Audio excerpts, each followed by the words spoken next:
Olá, tudo bem? Meu nome é Leandro Januzzi, sou médico veterinário e hoje eu quero ajudar você a entender de uma vez por todas os planos e eixos anatômicos. Bom, o importante aqui vai ser entender e não decorar, porque senão você acaba confundindo tudo, como você sabe que acontece. Então vamos começar pensando no porquê que é importante essa matéria, por que precisamos estudá-la. É o seguinte, em várias situações como cirurgias, exames de imagem, você vai precisar ser claro e exato na descrição das partes do corpo. E para isso vai precisar usar alguns termos que não deixem dúvida.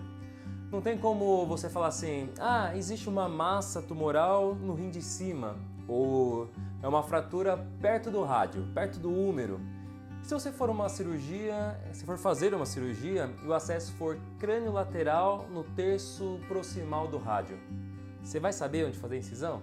Então são só alguns exemplos básicos do porquê essa matéria é importante.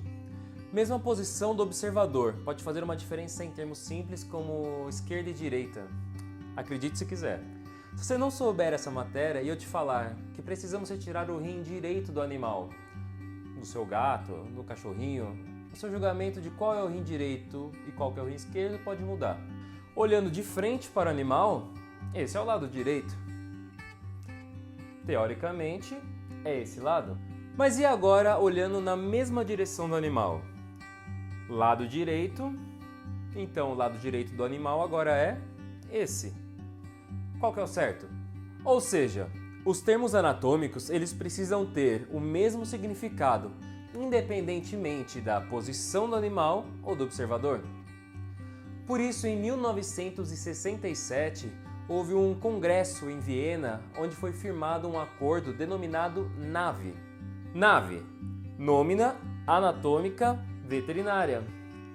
Este acordo firmado pelos anatomistas veterinários teve como objetivo padronizar os nomes e nomenclaturas utilizadas no estudo da anatomia veterinária.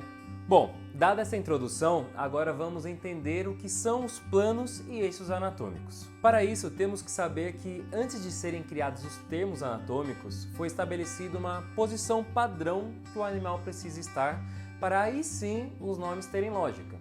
E essa posição ficou conhecida como posição anatômica, ou podemos falar que o animal está em estação. Esta é a posição anatômica do animal. Essa posição é quando o animal está com os 4 membros apoiados no chão, o pescoço deve estar erguido, narina voltada para frente e olhar para o horizonte. Ou seja, é a posição normal do animal quando está em alerta. Aproveitando agora que você já sabe qual é a posição anatômica, vou só deixar claro aquele exemplo anterior sobre qual é o lado direito, qual é o lado esquerdo. Então é assim. A gente precisa sempre pensar no lado direito ou esquerdo do animal, portanto, olhando na mesma direção que ele, que foi aquele segundo exemplo que eu dei. Parece uma coisa óbvia, uma coisa banal, mas a minha intenção é mesmo deixar bem picadinho para você, beleza? Então deixar sem nenhuma dúvida, principalmente para quem está começando aí no primeiro ano, que é geralmente quando tem essa matéria. Agora só para deixar bem claro, o lado direito ou o lado esquerdo do animal é sempre olhando na mesma direção que ele. Vamos ver melhor. Então, lado direito e lado esquerdo. Mas aí vem um detalhe. E se ele estiver de barriga para cima? Agora, esse continua sendo o lado direito e esse continua sendo o lado esquerdo? Não. Por quê? O lado do animal não vai mudar. Então, esse era o lado direito. Então, agora, esse aqui é o lado direito e esse é o lado esquerdo. Beleza? E um outro detalhe. E se ele estiver de barriga para cima, mas assim? Ele está de barriga para cima. Então, esse aqui é o lado direito e esse é o lado esquerdo? Não. Aí já mudou também. Ele volta a ficar com o mesmo lado do primeiro exemplo. Por quê? Vamos pensar assim, esse é o lado direito, lado esquerdo, ele só fez isso. Então continua a mesma coisa, lado direito e lado esquerdo. Bom, agora entenda que há 2 categorias de planos, os planos de delimitação e os planos de secção. Vamos começar pelos planos de delimitação, ok? Eles são superfícies imaginárias que tangenciam o corpo do animal. Temos dois planos de delimitação horizontais, o plano dorsal e o plano ventral. Pensando no animal na posição anatômica, podemos ver assim: planos horizontais, dorsal e ventral. Dorsal é a parte de cima e ventral a parte de baixo. Como assim? O plano dorsal quer dizer que é a parte que tangencia o dorso, ou seja, a parte de cima do animal. Essa é a parte dorsal. Já a outra, que é a ventral, é por causa do ventre do animal, ou seja, da parte de baixo. Então fica dorsal e ventral. Bom, vamos aqui agora no meu projeto de cachorro, tá? A parte dorsal, então, corresponde às costas, ao dorso. Portanto, é uma linha imaginária que tangencia o corpo do animal, não é? Então, a parte ou plano dorsal é esse, ok?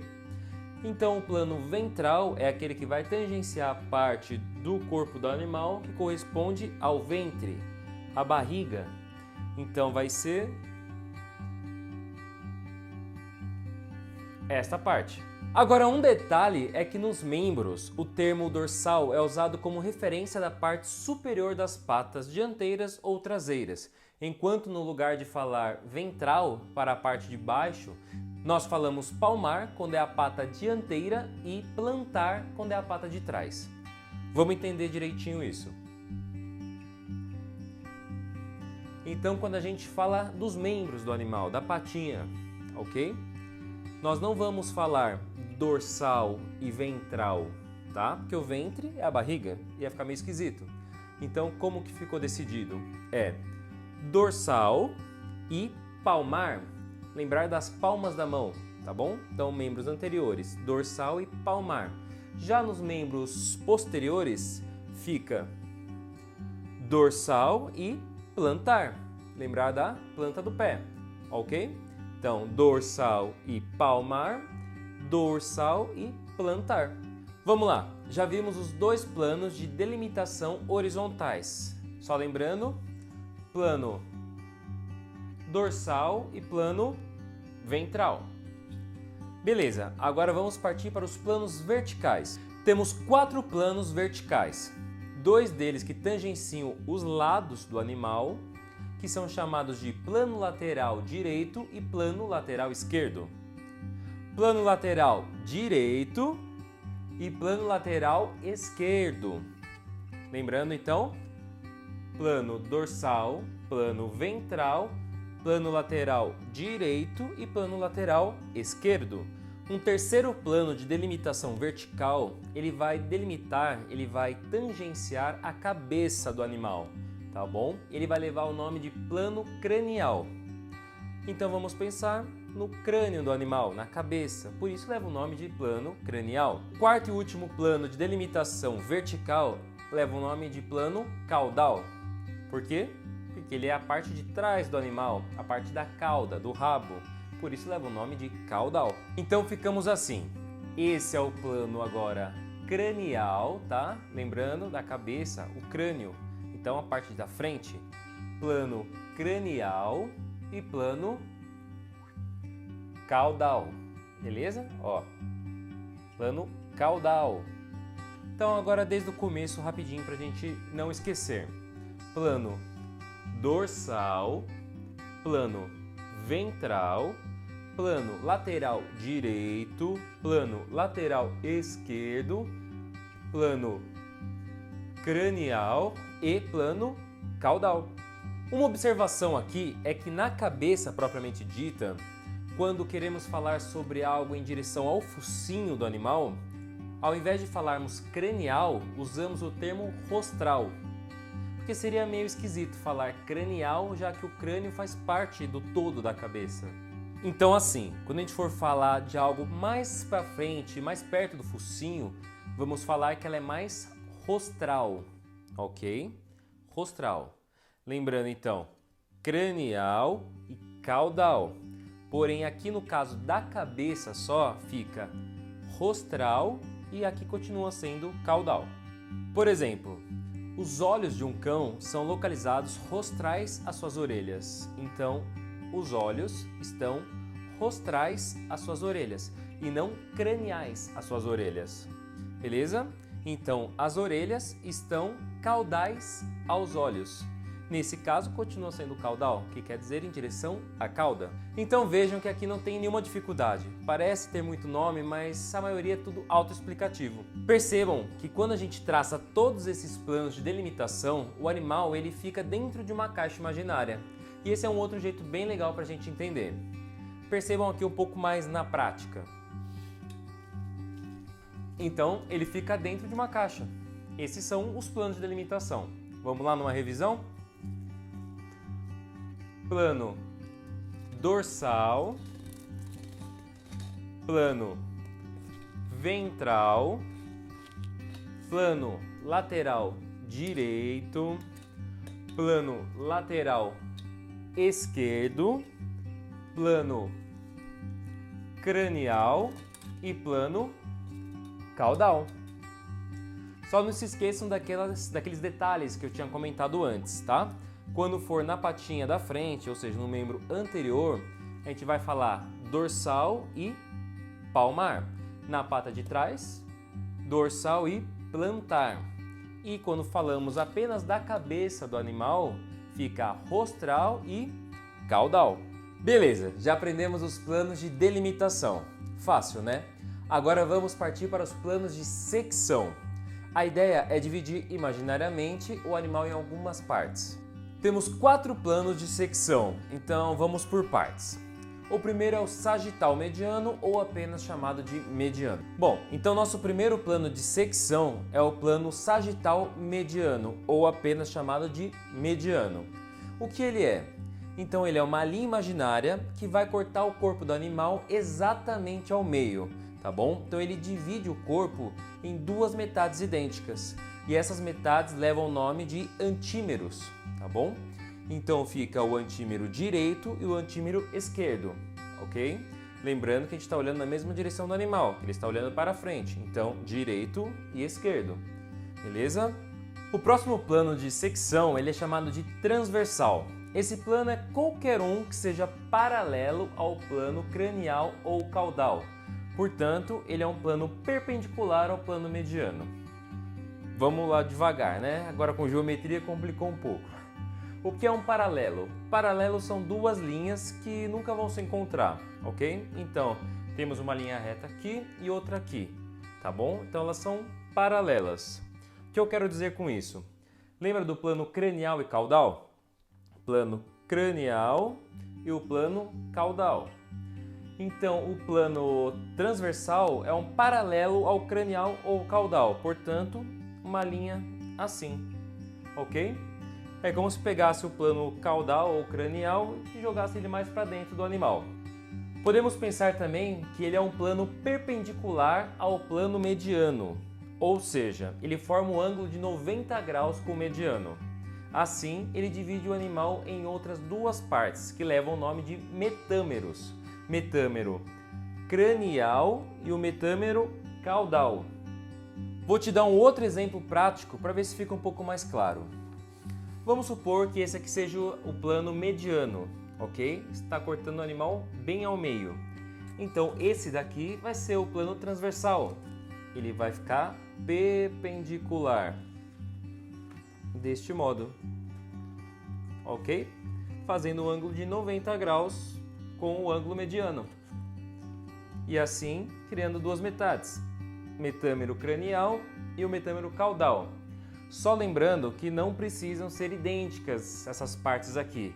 Eu posso cortar ele aqui, aí vai ser metâmero cranial e caudal do mesmo jeito.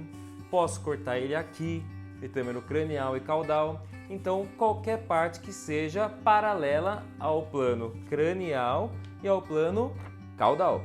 O terceiro plano de secção é o plano frontal, também chamado de plano longitudinal ou plano dorsal. Há literaturas que defendem esse último nome como correto, pois entendem que plano frontal serve apenas para a medicina humana e não para a veterinária. Mas de qualquer maneira, os 3 significam a mesma coisa. E como nos outros casos, esse aqui também vai deixar 2 partes, que não precisam ser iguais. porém elas terão um nome específico. Esse nome é paquímero. Então a gente traça essa linha imaginária e a parte de baixo, que é a parte ventral, vai chamar paquímero ventral. A parte de cima, que é mais próxima do dorso, vai ser o paquímero dorsal. Agora vamos estudar aqui no nosso cão. Lembrando, plano dorsal, plano ventral. Portanto, o plano frontal, longitudinal ou dorsal será qualquer um desses planos, que são paralelos ao plano ventral ou dorsal. Agora vamos falar do último plano, o sagital. Só cuidado para não confundir com o sagital mediano. Esse plano sagital é qualquer plano que seja paralelo ao plano mediano, que é aquele que a gente viu no começo, o primeiro plano, que ele divide o animal bem no meio, em dois antímeros, ok? Duas partes idênticas. Então ele faz o paralelo com esse mediano, ou então com os planos laterais, lateral direito e lateral esquerdo. Podemos pensar também que ele divide o antímero em duas partes, uma medial, pois está mais próxima do plano mediano, e uma outra lateral, pois está mais próxima do plano lateral. Vamos lá. Então, esse daqui é o plano mediano, dividindo em dois antímeros, antímero direito e antímero esquerdo, que são duas partes idênticas. Esse é o plano sagital mediano ou mediano. Agora o plano sagital, o que ele vai fazer? Ele vai dividir em qualquer outra parte que não seja o mediano, tá bom? Então ela é uma linha que passa paralela ao mediano ou ao lateral. Ao passar essa linha, a gente fica com duas partes. A parte medial, que é aquela que está mais próxima do plano mediano, e a parte lateral, que é a que está mais próxima do plano lateral. Podemos dizer também que o plano sagital divide o corpo em duas partes, uma direita e outra esquerda, mas não são partes iguais. Daí a diferença entre o plano mediano e o sagital. Pronto, agora você já aprendeu tudo o que precisava saber sobre os planos. E agora vamos passar para os eixos. Os eixos são linhas imaginárias que unem o centro de dois planos. Eles sempre entram perpendicularmente nesses planos, ou seja, fazendo um ângulo de 90 graus. Temos três tipos de eixos. O primeiro é o crânio caudal ou longitudinal. Ele vai unir o centro do plano cranial com o centro do plano caudal, por isso crânio caudal. Então ele passa bem aqui no meio. Então, voltando para aquele exemplo da caixa que eu já usei, vamos pensar assim: aqui é o plano cranial e aqui o caudal. Portanto, o nosso eixo está entrando de cranial para caudal. Eixo, crânio, caudal. O segundo eixo é o dorso ventral ou sagital. Cuidado para não confundir com o plano de secção sagital, ok? É o eixo sagital. Então, plano dorso ventral ou sagital. Esse eixo vai unir o centro do plano dorsal com o centro do plano ventral. Portanto, dorso ventral. Passando para o nosso exemplo da caixa. Plano dorsal, plano ventral e o nosso eixo dorso ventral. O último eixo é o eixo látero-lateral, ou também chamado de transversal. Cuidado para não confundir com o plano transversal. Eixo látero-lateral ou transversal. E o que ele faz? Ele une o centro do plano lateral direito com o centro do plano lateral esquerdo. Vamos olhar então agora aqui na nossa caixa. Olhando de frente, aqui é o plano cranial e aqui é o plano caudal. Portanto, esse eixo ele vai passar do plano lateral direito para o plano lateral esquerdo. Por isso, eixo látero-lateral. Bom, de eixo é só isso. Muito simples, né? Então acabamos de fechar a matéria de planos e eixos anatômicos. E além deles, temos também alguns termos indicativos de posição e direção, que auxiliam na localização de um órgão ou estrutura. Então, num próximo vídeo, eu vou ensinar para você esses termos indicativos e também vamos ver alguns exemplos práticos desses termos e dos planos e eixos que acabamos de aprender. Bom, espero que tenha gostado, que tenha aprendido tudo certinho e que não tenha só decorado, tá bom? Um grande abraço e até a próxima!